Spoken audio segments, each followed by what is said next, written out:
nahanahirana dia fitiavana iainana tsara jilanizare mifafeno fitiavana mahay mizare mijinjo miafare efa feno fitiavana.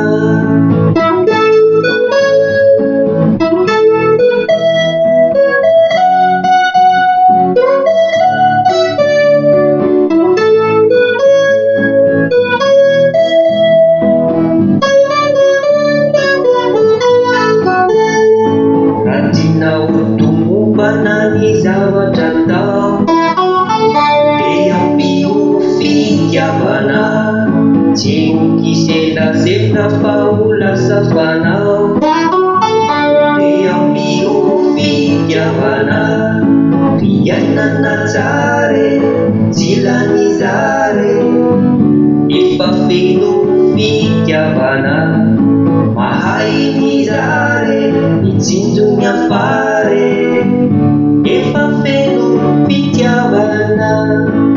Zay izy zay ho izy aoka samy hiezaka zay izy zay ho izy ho aponjy ny madinika zay izy zay ho izy aoka samy hiezaka zay izy zay ho izy ho aponjy ny madinika.